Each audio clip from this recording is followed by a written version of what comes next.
Channel subscribe करा, smart बना, नोटिफिकेशनसाठी bell आयकॉनवर क्लिक करा.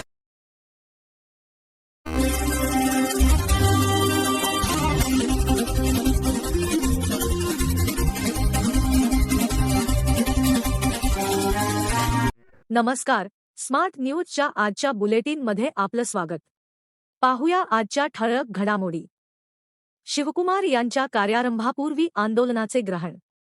कर्नाटकामध्ये सिद्धरामय्या यांनी मुख्यमंत्रीपदाचा राजीनामा दिल्यानंतर नव्या सरकारच्या स्थापनेला वेग आलेला आहे. कर्नाटकाचे राज्यपाल थावरचंद गेहलोत यांनी काल सिद्धरामय्या यांचा राजीनामा स्वीकारला होता. आता डी.के. शिवकुमार यांच्या नेतृत्वात नव्या सरकारच्या स्थापनेची प्रक्रिया अंतिम टप्प्यात पोहोचली आहे. मिळालेल्या माहितीनुसार डी.के. शिवकुमार यांनी राज्यपाल थावरचंद गेहलोत यांची भेट घेतली आहे. डी.के. शिवकुमार यांची नेतेपदी निवड करण्यासाठी कर्नाटक विधान पक्षाची बैठक बोलावण्यात आली आहे. या उद्देशाने काँग्रेसचे प्रभारी रणदीप सुरजेवाला बंगळुरू येथे दाखल झाले आहेत. त्यांनी विमानतळ सोडताच तेथे उपस्थित असलेल्या दलित समाजाच्या नेत्यांनी दलित नेते आणि माजी मंत्री के.एच. मुनियप्पा यांना उपमुख्यमंत्रीपदी नियुक्त करण्याची मागणी करणारे निवेदन सादर केले. विमानतळाच्या टर्मिनल 1 वर अनेक तास चाललेल्या या आंदोलनाने व्यापक लक्ष वेधून घेतले. मादिगा समाजाला मुख्यमंत्री, उपमुख्यमंत्री किंवा केपीसीसी अध्यक्ष यासारखी महत्त्वाची पदे कधीही देण्यात आली नाही. याबद्दल आंदोलकांनी नाराजी व्यक्त केली आणि यावेळी समाजाला प्रतिनिधित्व मिळालेच पाहिजे असा आग्रह धरला. उपमुख्यमंत्रीपद नाकारल्यास काँग्रेसला राजकीयदृष्ट्या नुकसान पोहोचू शकते असा इशारा त्यांनी दिला.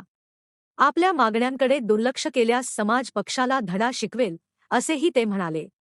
सरचिटणीस के.सी. वेणुगोपाल आणि रणदीप सुरजेवाला यांच्यासह काँग्रेस वरिष्ठ नेते शहरातील शांग्रीला हॉटेलमध्ये असतानाच हे आंदोलन झाले. विधानसभेच्या अधिवेशनापूर्वी आज संध्याकाळी काँग्रेस नेते बैठक घेण्याची शक्यता आहे. काँग्रेसकडून नव्या सरकारमध्ये अनुभवी आणि प्रादेशिक संतुलन साधण्याचा मार्ग स्वीकारला जाऊ शकतो. सूत्रांनुसार वरिष्ठ नेते आणि तरुणांना संधी दिली जाऊ शकते. संभाव्य मंत्र्यांची यादी देखील समोर आली आहे. त्यात प्रमुख नेत्यांच्या नावांचा समावेश आहे. सिद्धरामय्या यांनी मुलासाठी मंत्रिमंडळात मागितले स्थान.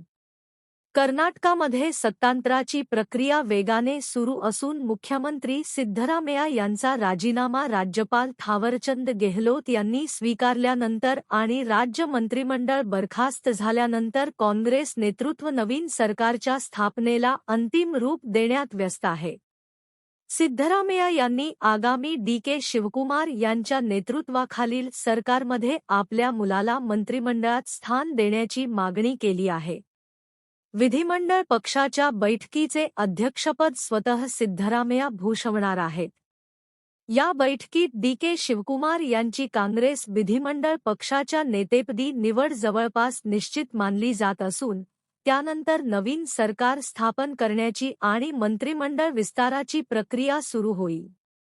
राजीनामा दिल्यानंतरच्या दुसऱ्याच दिवशी सिद्धरामय्या आपल्या पुत्र यतींद्र यांच्यासह नवी दिल्लीत गेले आणि काँग्रेसच्या वरिष्ठ नेतृत्वासोबत अनेक बैठका घेतल्या. त्यांनी लोकसभेतील विरोधी पक्षनेते राहुल गांधी, काँग्रेस अध्यक्ष मल्लिकार्जुन खरगे आणि पक्षाचे वरिष्ठ नेते के.सी. वेणुगोपाल यांची भेट घेतली. सूत्रांच्या मते मंत्रिमंडळात समाविष्ट करावयाच्या आपल्या पसंतीच्या नेत्यांची यादी सिद्धरामय्या यांनी अद्याप अंतिम केलेली नाही. शनिवारी सीएलपी बैठकीदरम्यान ते ही यादी काँग्रेसचे सरचिटणीस रणदीप सिंह सुरजेवाला यांच्याकडे सुपूर्द करण्याची शक्यता आहे. बेळगावमध्ये कार अडवून कोट्यवधींचा दरोडा.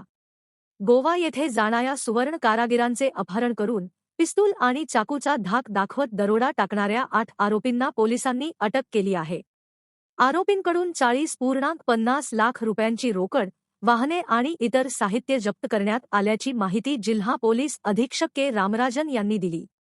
बेळगावमध्ये आयोजित पत्रकार परिषदेत पोलीस अधीक्षक के. रामराजन बोलत होते.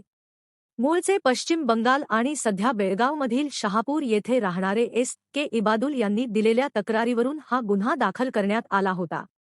इबादुल हे त्यांचे मित्र रबियत गाझी आणि अली हुसेन मंडल यांच्यासोबत कारने गोव्याला चालले होते. दरम्यान खानापूर तालुक्यातील उचवडे गावातील बैलूर क्रॉसजवळ राष्ट्रीय महामार्ग 748 वर काही जणांनी त्यांची कार अडवली.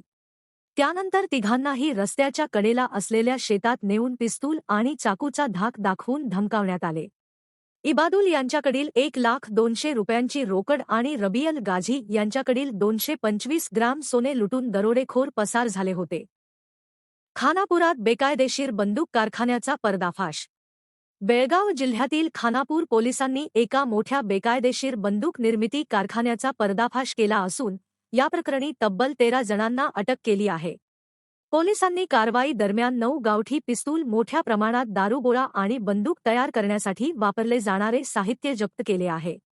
बेळगाव जिल्हा पोलीस अधीक्षक के रामराजन यांनी आपल्या कार्यालयात आयोजित पत्रकार परिषदेत या कारवाईची सविस्तर माहिती दिली. खानापूर तालुक्यातील काटगाळी गावात हा बंदुका बनवण्याचा काळा व्यवसाय सुरू होता. या कारवाईत बंदूक बनवणारा मुख्य आरोपी, बंदूक खरेदी करणारे, बेकायदेशीरपणे दारुगोळ्याची विक्री करणारे आणि बंदुकीच्या बॅरेलचे वेल्डिंग करून देणारा अशा संपूर्ण साखळीलाच पोलिसांनी बेड्या ठोकल्या आहेत.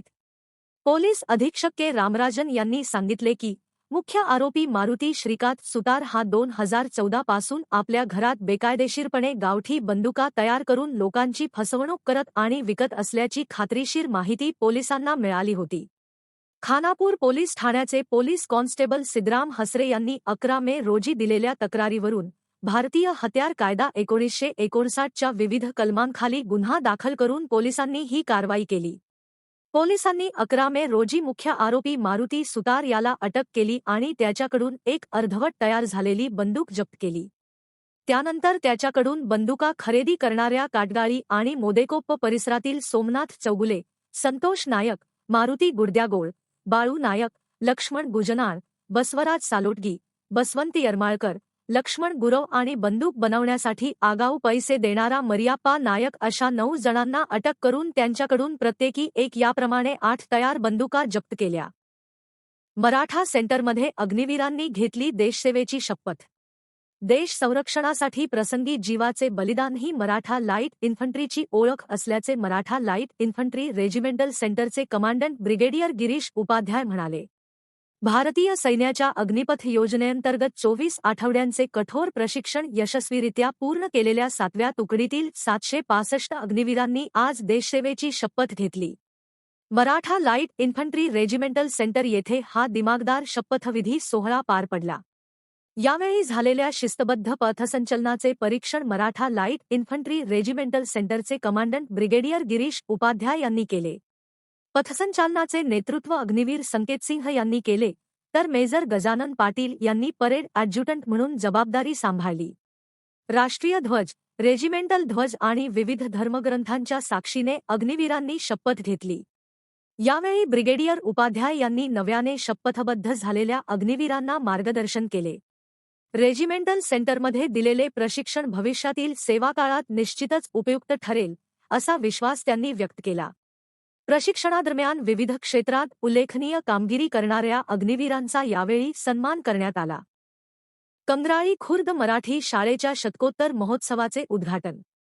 कंगराळी खुर्द येथील 100 वर्षांची परंपरा लाभलेल्या सरकारी उच्च प्राथमिक मराठी शाळेच्या शतकोत्तर महोत्सवाला शनिवारी भव्य ग्रंथदिंडी आणि शोभायात्रेने दिमाखदार प्रारंभ झाला. शाळेच्या माजी विद्यार्थ्यांच्या पुढाकारातून आयोजित करण्यात आलेल्या या 2 दिवसीय महोत्सवात आजीमाजी विद्यार्थी, ग्रामस्थ आणि मान्यवरांनी मोठ्या संख्येने सहभाग नोंदवला. एपीएमसी मार्केट यार्ड प्रवेशद्वारापासून गावातील प्रमुख मार्गांवरून काढण्यात आलेल्या ग्रंथदिंडी व शोभायात्रेत मराठी संस्कृतीची झलक पाहायला मिळाली. भगवे फेटे परिधान केलेले माजी विद्यार्थी, सजवलेली बैलगाडी, बाल शिवराय व जिजाऊंची वेशभूषा, महिलांचे लेझीम पथक, वारकरी दिंडी आणि भगवे ध्वज यामुळे वातावरण उत्साहाने भारावून गेले होते. अनेक वर्षांनंतर एकत्र आलेल्या माजी विद्यार्थी-विद्यार्थिनींचा आनंद आणि उत्साह यावेळी विशेष लक्षवेधी ठरला. शाळेच्या मैदानावर सकाळी उद्घाटन समारंभ पार पडला.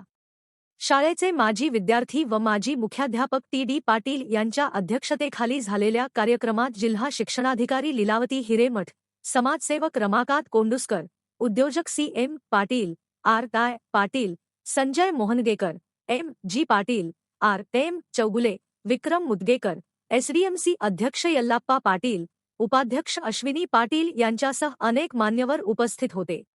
दीपप्रज्वलन व महापुरुषांच्या प्रतिमा पूजनाने महोत्सवाचे उद्घाटन करण्यात आले.